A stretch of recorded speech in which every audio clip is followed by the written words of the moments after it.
Ave strategos, I'm Pericles and welcome back. It's Friday and today is a day for temple guides. And if you remember from last week, we made a video about the Macedon temples. So because we were continuing our temple guide with Greek cultured factions, which Greek cities was the first one, and then we jumped to the Macedons. Now, today, this week, we're gonna talk about the Thracian temples. If you didn't know, they are also Greek cultured faction. And last, basically, Greek culture faction is gonna be Seleucids, and next week we're gonna be talking about their temples. So, folks, about the Thracians, let's just start checking. First of all, thanks for all the support that you guys are giving to me about the views and stuff. I feel like lately we are getting much more views. I do hope that you get the content that I'm sharing with you is in your interests. So actually, this this is not a campaign series. We do have a separate campaign series as well. And the Greek city campaigns we're currently playing for world domination. We've already completed the a long campaign victory. We're going for the world domination, and Fridays we do usually get a temple guide videos. So that's where we are. So whoever doesn't know, whoever is the first time watching us in these temple guide videos, what we are doing is we going faction by faction. We basically having a detailed guide about their religious building options, what kind of bonuses the buildings gives, in which situation you should build which one. Also, the hidden traits, followers that the buildings kind of unlock for us and stuff. So all sort of things. So let's go ahead and start. So as you see, we have unfortunately only two options with the Thracians. With the Greek cities, with Macedons, with the Romans, we had four different temple options. Even with Carthaginian and Numidians, we had three, but that's the least so far we've seen. I believe we're gonna see this situation with barbarian factions too. So the first option is Shrine to Ares, and another one is Dionysus. And so we'll go one by one. I will start with Shrine to Ares. I built the second tier building, like Temple of Ares, in Campus Getae. So again, if you guys are watching for the first time, usually what I do is I build each kind of temple in different settlements, and I'm leaving a family member, general, faction here, whoever, doesn't matter, in that settlements. And with the help of console commands, I am cleaning all of their traits and moving all the followers to other family members, which we're not going to be talking about. In this case, I just dumped everything to our king. So the reason why we're doing that, I'm trying to clean this area as much as possible. Of course, except the faction here. That's something I couldn't change. If I do change the faction here, he's getting it disinherited. So whatever, like, except this, let's say probably he will be a better example. All the traits and followers we're gonna be seeing on his basically portfolio is coming from the temples. We'll talk about how. We'll get into the details in a few, but let's get started with the first temple, which is Ares Temple. And at the first tier, it's a Shrine to Ares. I'm gonna get it smaller here. So is the first tier Shrine to Ares is gives us 5% public order bonus. I mean, most of the time we have seen, even in the first tier, you're getting a little bit public order because that's what the religious buildings are for. You have to have at least 5% public order bonus, but most of the temples, they provide you something else. Either they give you 5% public order bonus due to happiness as this one, plus 5% public order bonus due to law, or fertility, or farming, or something else. But he starts a bit like weak, let's say, in the first tier, the building itself. but let's see how it will continue with the higher tiers. So there's only one trait that I will be talking about is the trait for merchants. So before actually jumping to that, I just want to show you that, for example, I don't have any basically a merchant in this settlement. I'm just recruiting one now, and I don't have merchant here neither. I'm recruiting one now. I do have a spy. I'll talk about it later. Let's just end the turn, and I'm gonna get where yeah, what I'm trying to talk. So we got our merchant now, right? So I said that this basically Shrine to ARES grants us only one trait, and this trait is related to our merchant. So in previous basically episodes of our temple guides, we've already talked about these devotions, and I will explain how this devotions working. So devotions are merchant traits. You can't get those traits with any other agent or any other kind of unit like a general or something. And how does it work is you have to have a merchant ending the settlement, I'm sorry, ending the turn in the settlement, or you just recruiting a fresh merchant like how we just did in the last turn. And the next turn, with 100% chance, either he's getting recruited or he already recruited, you just move him to the settlement and ending the turn while he's in the settlement. Next turn, with 100% chance, you're gonna get a devotion on your merchant. Of course, you're gonna get a devotion on your merchant if he doesn't already has one. These devotions are not like kind of stackable. You cannot have different kind of devotions in one merchant. So one merchant can have one devotion to specific ideology, which is in this case is devotion to battle, and this is just his own skill, nothing related to Shrine to ARES.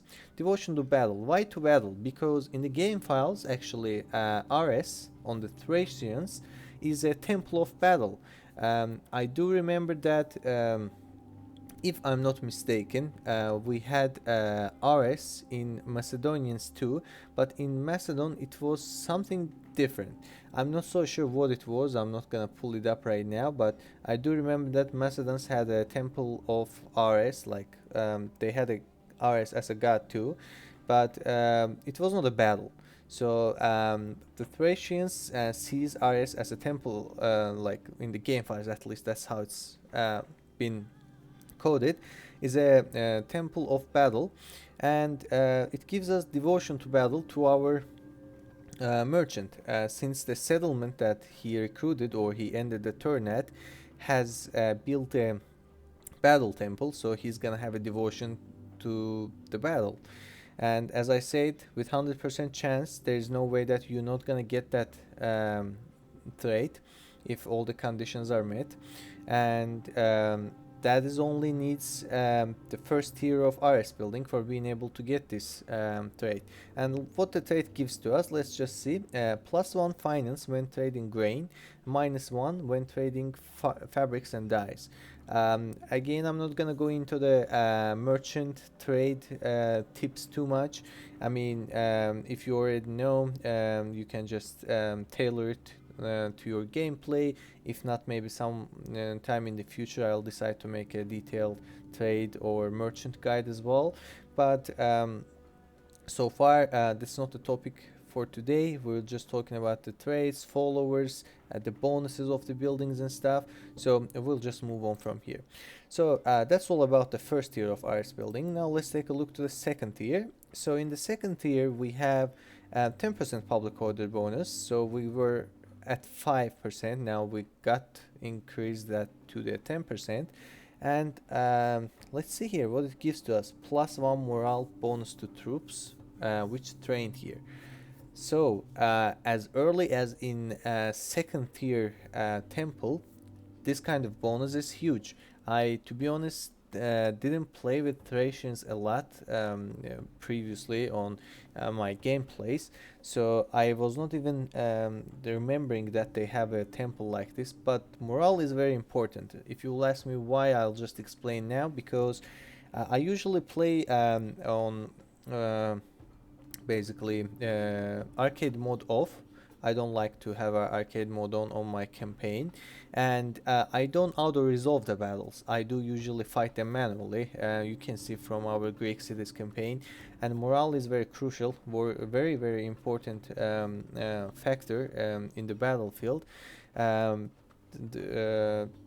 Having extra morale, it is just huge, especially as early as in the second tier building. The large town is not very difficult to get. Most of settlements already being a large town in the game, and some of them is already being a minor city.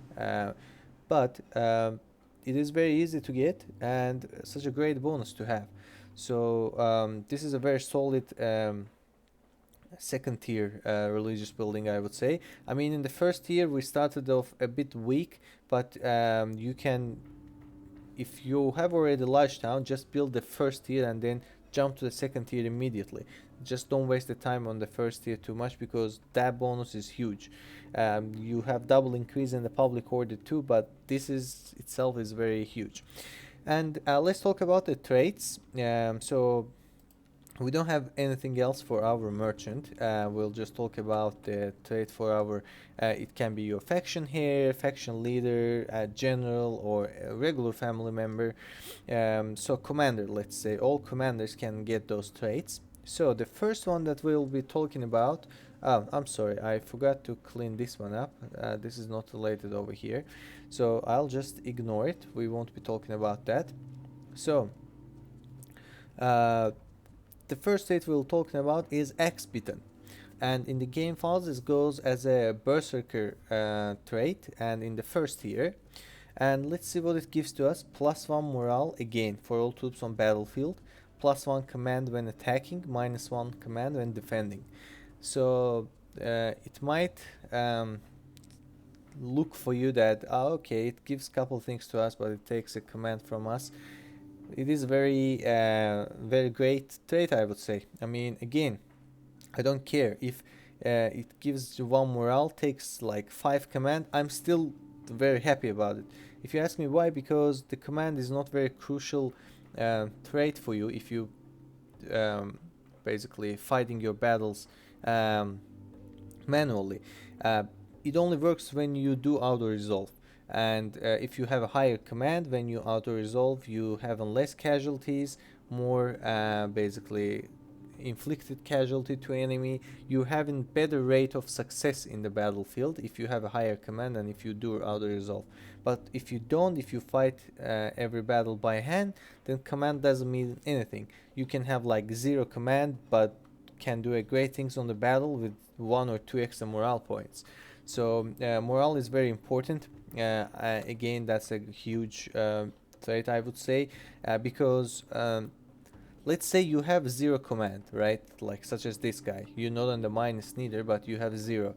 If you really want to have some command, once you start fighting, once you get some victories, the command points will goes up slowly. You're getting like a good commander, blah blah blah, or same with influence. But morale is very rare to get it, so very difficult to get it. So once you get it, you should be very happy about it. And let's talk about how you can get this trait. So again, you have to have a temple of ARES already built in your settlement.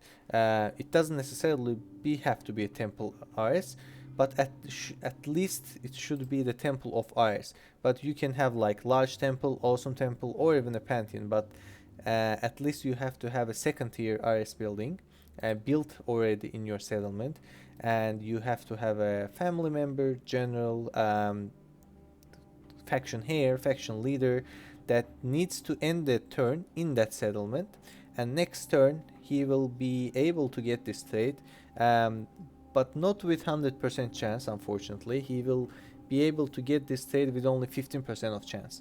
It might sound low, but we'll talk about traits which is much lower. So 15 is actually pretty, I would say, acceptable rating here, especially for bonus like this. You can let your folks stay over there for a couple turns. I'm hoping sooner or later he can get. there's still a chance that he might not get at all, which means you're super unlucky, but sooner or later he will get it most probably. So let's jump to the second trait on the list, which comes with, oh, why is irrigation is over here? So let's jump to the second trait on the list, which requires at least Temple of Ares, is understanding of tactics. In the game files it goes at the under the tactical skill trait, and in the first tier gives us +2 command when ambushing, +1 line of sight, and works with exact same conditions, but not with 15% of chance. Only 6% of chance you can get this trait. And also it is more difficult, almost 3 times less difficult, more than 2 times definitely. But let's see what it gives to us. +2 command when ambushing. I mean, how often do you guys ambush? I do very rarely. Maybe once in a campaign, twice in a campaign. I never like. I only use the forest for hiding, to be honest. But if I'm hiding over there, it means I don't want the enemy units come and catch me. So I do ambush in general. But line of sight is good. At least you can have a better vision on the map, and you can see the enemy movements from a bit further. That is better. That has more use, definitely much more use than ambushing. But overall, it's not like huge bonus. Of course, it is good to have. It is better than +1 command in my opinion, but not close to the morale at all, you know. But still good trade, I would say. And only a 6% of chance, so you're gonna be struggling a little bit for being able to get this trade. And this guy somehow, probably once we ended the turn from another triggers, he got it, but we're not gonna talk about that. That's not related to our temple at all. And we have a follower. Our very first follower that we'll be talking about is a priest of Ares. So if you've already watched the previous temple guides, probably you've seen a lot of priests and priestesses. Also, if it's your first time here, don't worry, I'll talk about how this guy's working as well. So every temple, we say, it has its own devotion trait for merchants. The battle temple is gonna have a devotion to battle. We've talked about another temples in the previous episodes, like temple of whatever, like fertility. You're gonna have a devotion to fertility. Temple of farming, devotion to farming, and you having priest and priestesses related to the temple too. So if we have a temple of Ares, you're getting a priest of Ares. And how does it work? Exact same conditions as those traits. It has also 15% of chance, so exact same with Axbiton. So you just have to have a building already built in the settlement, and your commander, your family member, general should end the turn in that settlement, and next turn with 15% of chance he might get this follower. And let's see what it gives to us. +2 command when attacking. Again, it doesn't mean anything to me. I don't use command pretty much in any point, so very rarely I do auto resolve. It might be useful in that time, maybe the one battle out of like 30-40 battles. So never do fight a big battle, so not a very useful thing for me. But the only good thing, I mean, the traits, as you already know, you cannot move these traits. If the guy has this trait, he will always have this trait. It can go up or down on the tiers, but you cannot get this trait and give it to someone else. But you can do that with followers. You can move the followers around with the move follower basically feature. So if you're gonna have a good follower, you can go ahead and move it to someone else. Let's say if you have a governing follower in a guy who is leading your army to the battlefield, he's not gonna have any use of it. You just move that follower to your governor. So this might be useful. This might be used to a family member or a general which is sieging the settlements, going to the fights, chasing the enemies, and every once in a while, if you do auto resolve or if you do more often, definitely have this follower in a person who is leading the armies. So now we are done with the second tier of ARES building. So let's jump to the third tier. Large temple of ARES. Our bonus, public order bonus, goes up to 15% from 10. We still see the steady increase, and the morale bonus goes up to +2 from +1, which is again it is huge. +2 morale is even better. And minor city is not very difficult to get it neither. Yeah, not all the settlements starts with minor city. There's not like you do see at the beginning of the campaign a lot of large towns in comparison with the minor city, but after, I would say, turn 20, turn 25, maybe around turn 30, you have a lot of minor cities already. So a very accessible trade to have, and a very decent third tier religious building, I would say. So I'm not gonna go and talking about any trade and followers, because we don't have any more until we jump to the new temple. So we'll only be talking about the buildings themselves. Awesome Temple of ARES, 20% public order bonus and +3 morale. Again, very solid in my opinion.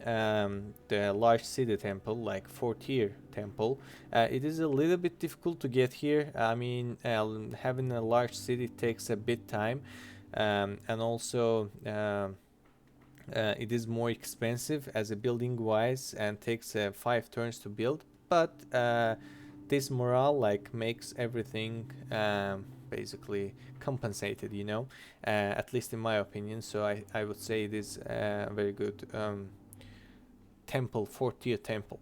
So now let's jump to the Pantheon level. Our 20% public order bonus, let me just double check, correct, 20% public order bonus goes up to 35. So we get 15% increase on public order instead of only 5, and morale goes up to 4%.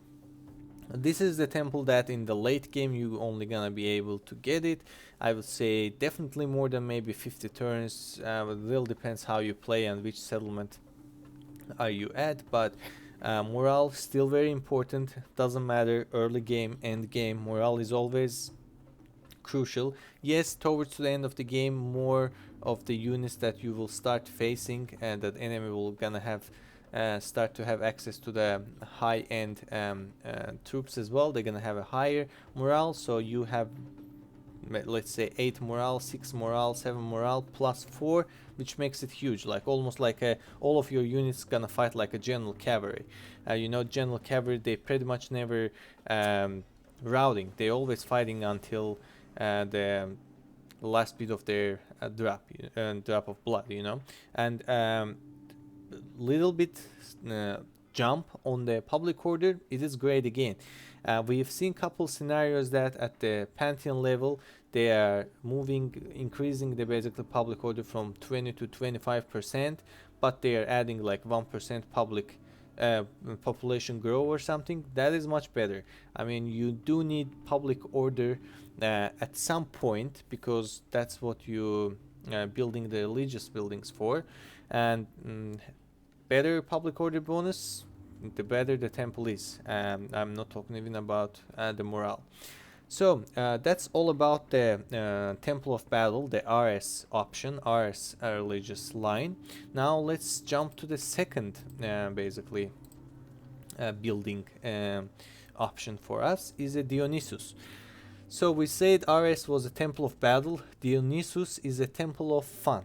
And if the pupil watched this series so far, the very first basically temple guide in this series was about the Julii temples. And if you folks are remembering, the Juliis also had a temple of fun. There, the god's name was Bacchus. So I don't completely remember the public order and like this bonus was the same or not.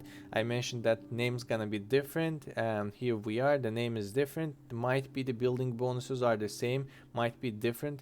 I don't recall that in current moment, but let's get into that. So 10% public order bonus due to happiness. I mean, much better start than compares with ARES, because he starts with 5, but this guy starts with 10%. So you already have a solid start. It gives you a great public order bonus, especially that's what you need this temple for, right? When you build a temple, it means you need a public order, and 10% is a great start in the first tier. Takes only 1 turn to build, and very cheap, and pretty much accessible in every settlements.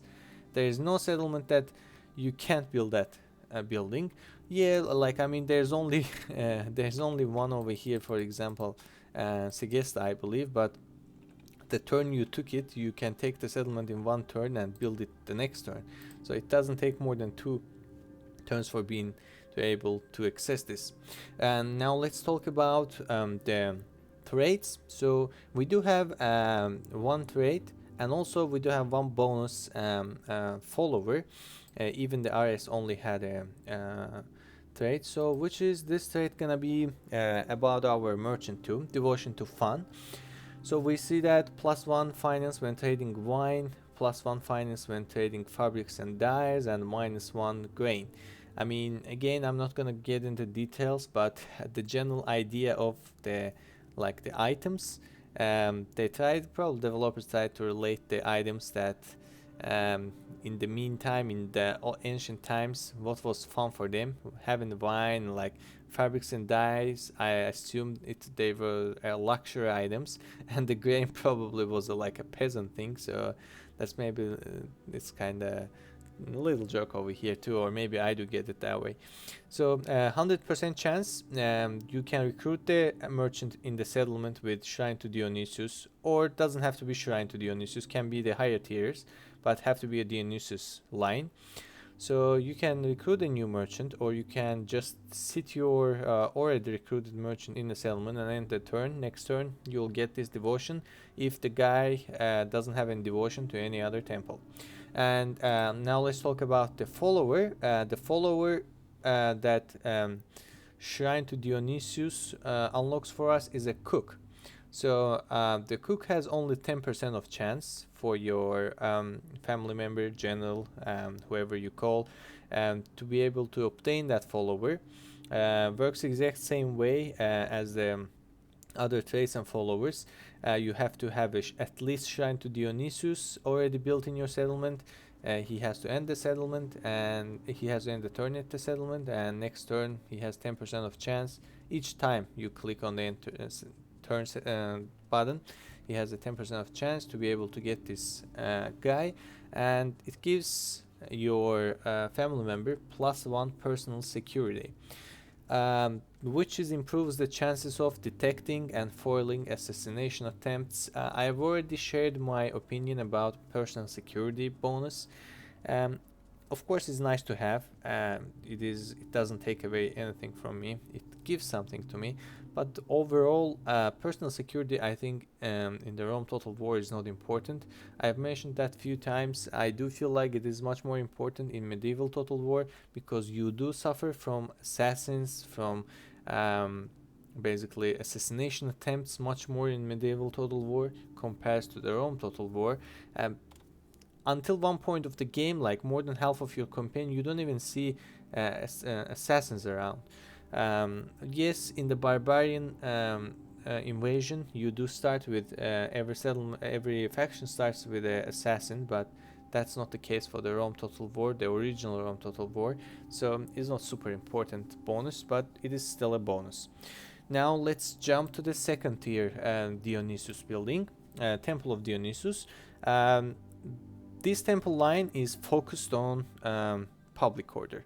So it is a temple of fun, so probably they're trying to make everything related to the happiness. More public order means more happiness in the settlement. So that's probably why it's called Temple of Fun, and that's why you only see the public order bonus. Since this guy was a Temple of Battle, so you need a morale on the battle. That's why they added a nice touch with the morale, which is great. To their temple bonuses, but this guy only goes with public order. 20% public order in second tier building is very nice to have. It is very huge.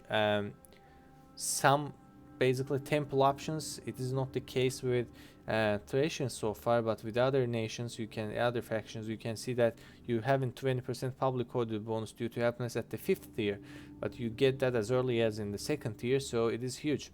So from 10% we jump to 20%, and now let's talk about traits and followers. We have a lot of them are being basically accessible after finishing the building of the Temple of Dionysus. Let's go one by one. The first trait we'll be talking about is a social drinker, which gives us +1 command. I have already said what's my opinion about command. You do decide for yourself. 10% of chance for be able to get this trait, and in the game files it is called a drink 1, and this is the first trait that requires Temple of Dionysus or the higher tier of Dionysus buildings already built in the settlement, but you can't get those with only the first tier, like shrine to Dionysus. You have to have a temple at least. The second trait is a likes a flutter. In the game file it goes under gambling 1 and also 10% of chance. This is a negative trait. It is a debuff. It makes you have a penalty on all trade income with 5% and 10% decrease to cost to bribe. But don't let this on all trade income confuse you. If you have let's say this trade in this guy, it doesn't affect the trade in this settlement. So it does all trade. It means all trade related to this settlement and not any others. So yes, it is still a debuff, but I mean, I would say after one point, if you play it right, you shouldn't have a money issues, and which I usually don't. So 5% is just, I don't care, to be honest, you know. And 10% decrease cost to bribe. Again, I haven't suffered from getting bribed a lot. I did couple times for my settlements, but not for my family members or generals. And also 10% decrease to cost to bribe anyways if the enemy diplomat comes and tries to buy this guy out, and if he's successful, let's say he bribed this guy for 40,000 denarii, I am not getting any of those. So I don't care. They buy it cheaper or more expensive. Anyways, when you play very hard difficulty, I feel like they are just printing money. So I don't care. They paid like 100,000 or 90,000. It is just useless negative buff. So overall, I would say I wouldn't be so upset just for having this trait. I wouldn't just even mind it, to be honest. So the third one on our list is a whimsical nature. On the game files is Joker 1. I can say this is by far the least the most difficult trait that you can get probably in Thracians and probably in most of factions too. It has only 2% of chance, but fortunately it's 2% because it is a debuff, and what I say is that it is a strong debuff for me. So -1 influence. I said I don't care about command too much, but I do care about influence a lot and management a lot. Maybe influence a bit more important than management. I'll tell you why. The first reason, one of the biggest reasons is the higher your governor's influence is. When you go to settlement details, you're gonna see the governor influence affects to your public order directly. So the higher your influence is, the higher the settlement happiness is. So this is one of the most important parts of having high points of influence. Basically stats. The second one is when you go to the general cavalry, the bodyguard cavalry, I mean, this guy has 65. Let's say if he would have like 8 influence point instead of 1, he would definitely have over like 70, 75. So it increases the number of general bodyguard that surrounds your basically family member as well. So the first one we talked about, the public order, is a great bonus for governor. So if you have a high influence family member, you can comfortably leave him in a settlement, and he will just govern it very fine. He will keep the public order very high. And also, let's say if you don't want to keep him as a governor, and this guy has a 8 influence points, send him to the campaign, use his general bodyguard as a heavy cavalry, and also they are unique. I mean, I do very love to play with them. You can see from my Greek City campaign videos too. You don't have to train them, they replenish themselves. They are very strong early game, mid game, even in the end game they're pretty strong. Super high morale points. They don't break out unless they're like only 10 men left. But what else you can ask from a basically one unit, right? Sometimes I'm having some army compositions having like only 5-6 generals, maybe a couple other units, and that's all. I do only play with the generals because of their supreme heavy cavalry.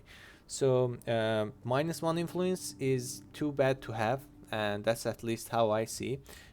Another bonus I also want to add is if the enemy diplomat comes and tries to negotiate it with me, I will be more likely to make them accept the deal I'm offering to them.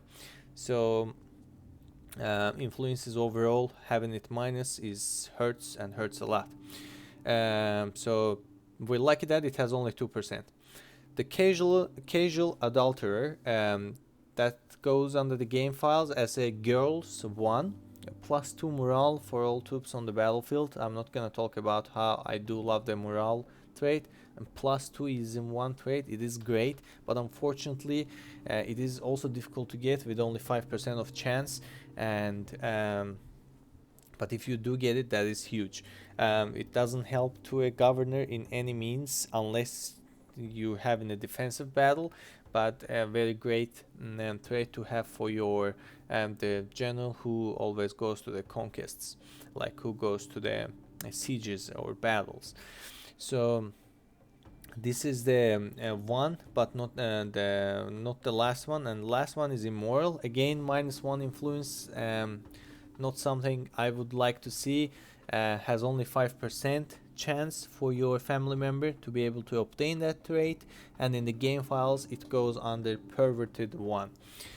So that's all the traits that requires the second tier of Dionysus building, the Temple of Dionysus. Now let's talk about the followers. But before starting the followers with our family member, there's 2 followers I want to talk about, which is only accessible for spies and assassins. In the early game, you not having access for the assassin. I think you have to have a certain level of the trading building so you can start recruiting assassin, but pretty much all factions, I think all of them starts with a spy. So let's see. The first one is a courtesan, +1 to agent skill. Not bad. I mean, overall, the spies, I don't know how important to have a high level of spy subterfuge. Usually they're always making you they're always just showing what you need. So but I'll just talk about the courtesan gives +1, dancer gives +2. Both requires at least Temple of Dionysus already built in the settlement, and then you can let your spy sit in the settlement for a couple turns until you get those, or you can recruit a fresh one and then let him stay. So the both of them has 15% of chance each every time you end the turn. Oh, I'm sorry. Yeah, every time you end the turn, each of them has like 15% for courtesan, 15% for dancer. So sooner or later you're gonna get those. If you really want to increase the subterfuge point, then that's a good info for you to keep in your mind. Now let's talk about the followers for our family member. We've already talked about the cook. Now we'll talk about comedian. So a comedian also requires Temple of Dionysus at least already built in the settlement. Has only 8% of chance for your general to get that trait every time you end the turn, and gives us +1 morale for all troops on the battlefield. I mean, it is huge. Yes, it's only 8%, but at least this guy can be moved. You can have a governor, one or two, maybe 5 governors in different settlements, and if they 2 of them after like 5-10 turns, if 2 of them already has a comedian, just move this comedian forward to a generals, which is fighting in the front lines, not sitting in a settlement, and they're gonna have much better use for them. Just let your governors basically kind of try to pump this kind of followers for you. So the other one on the list is the drinking companion. So that's a little bit interesting one because it works a little different than the others.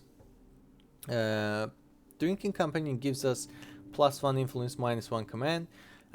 I do feel like about this, it is a good, actually pretty good follower to have, because it is influence is important. I don't care about command, so it is good overall. But it has a 7% of chance. It is not too high. Also, there is a secondary condition. So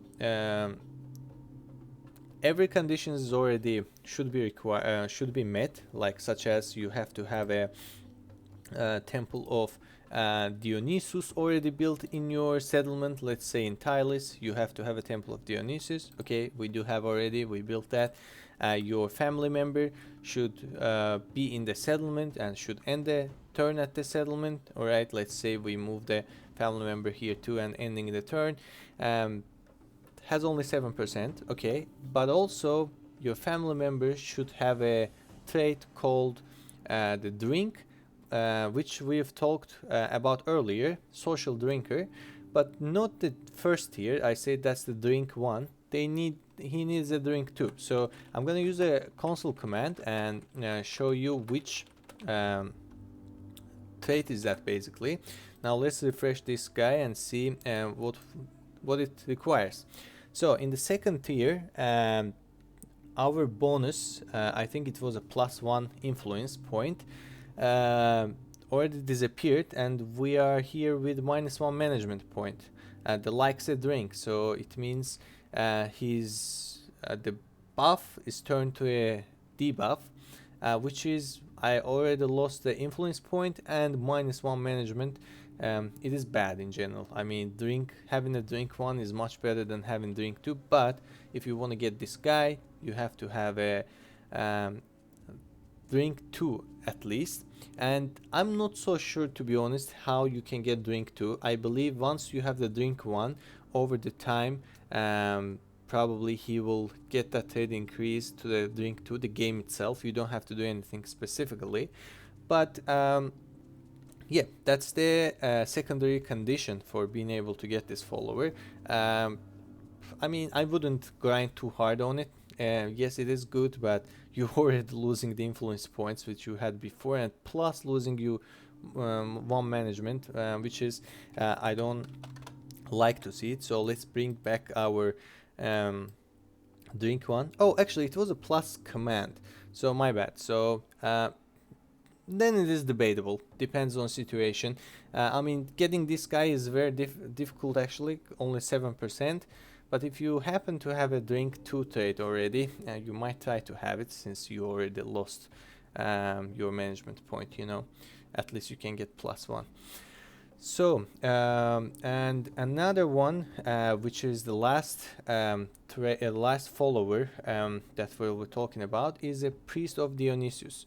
So as all other priestess, works the same way, only requires the second tier building as the other priestess or priestesses, and has 15% of chance, like exactly the others.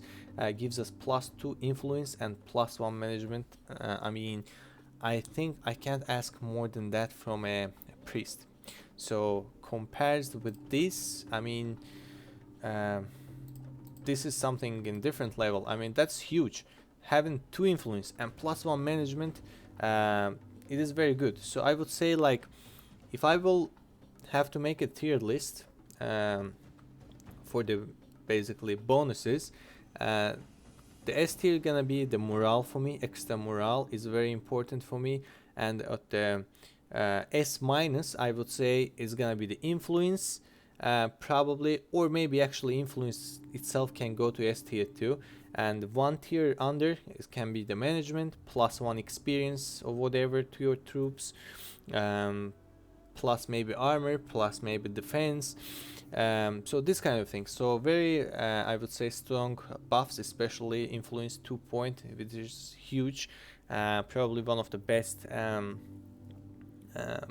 priestess, priests or priestesses among all of them that I have seen. So very solid one, and very useful for you as a governor and a general.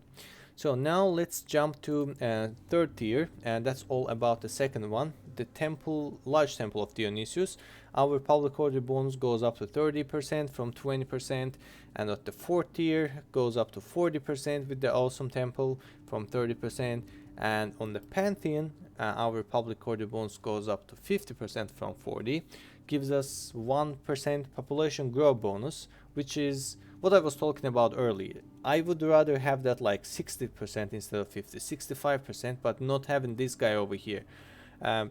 Because if you already reached to the huge city, it means, like, if you're building this Pantheon, right? If you think this trade is useful, it means you have to build this Pantheon. For building this Pantheon, you have to be in a huge city, which it means it's already more than 24,000 population in it. Why the hell I need like 1% population growth bonus if I have like a 24,000 population already? Like, I don't expand anymore. I mean, and that would be in my interest to decrease the population a little bit so I don't deal with too much public order.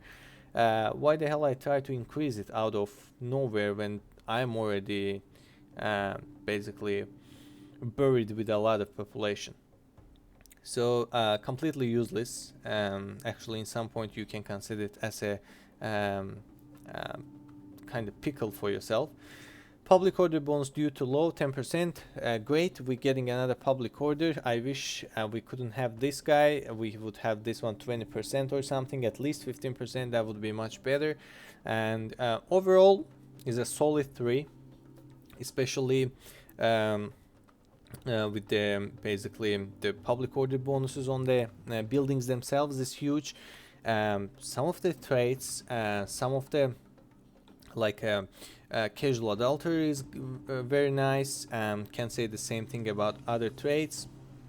The followers, comedian is nice. Priest of Dionysus is huge, to be honest.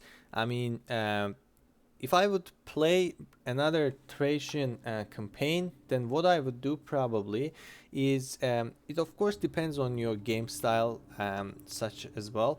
I would mostly build the Dionysus maybe in 70-80% of my settlements, and if I have a lot of generals, I would love to make them governors in that settlements, and they can keep pumping this Priest of Dionysus for me, and I can move that around because it is great to have. But I would also not forget about the ARES temple. I would build the ARES in couple settlements. Let's say I'm playing Thracians and I started my campaign, I conquered the Byzantium, then later on I'm expanding on Macedons, Greek cities. Before getting in action with maybe Greek cities, if I got the Thessalonica, maybe I do exterminate Thessalonica for not having public order issues there, and once I'm not too worried about the public order, I can build a temple of Ares because of its basically morale bonus. Why Thessalonica? Because Thessalonica already have the higher tier barracks and the stables. You can upgrade them further, and that can be the kind of headquarters or like a command center for you. That's where you keep the armies pumping. So if you hiring armies in every settlement, then that's different story. But usually what I do in every front line, I am having 1 or 2 settlements that I do usually recruit armies there, but the rest is just being my economical settlements. So that's how I do kind of balance it out in my gameplays. So in those recruiting centers, I would go with ARES, but everything else I would go with DIONYSUS probably, just because of its the huge public order bonus. So that would be my approach. I mean, that may sound for you smart, that may not. Get your opinions on the comments below. Let me know that what you thinking, how your basically approach would be. But I already did explain mine. Let's talk about it. So folks, I'll go ahead and end the this week's temple guide over here. I try to cover as much as possible. I try to be useful as much as possible. I hope you were able to get some useful stuff from it. If you did, please like and subscribe. Keep supporting. I do appreciate a lot and all the time. And the next week we're gonna be talking about the Seleucid temples, even we don't see them over here. Yeah, next week we're gonna be talking about the Seleucid temples, and we'll get in the details of the Seleucid temples. That's gonna be the last Greek cultured the Greek cultured faction, and after that we will be finishing the Greek cultures, and we'll decide where we'll go. Maybe I'll start the Eastern culture, or maybe I'll go jump to the Egypt for just one episode and then come back. So we'll go one by one. So again, folks, thanks for all the support. Keep doing that, and I will be seeing you next week. Take care since then.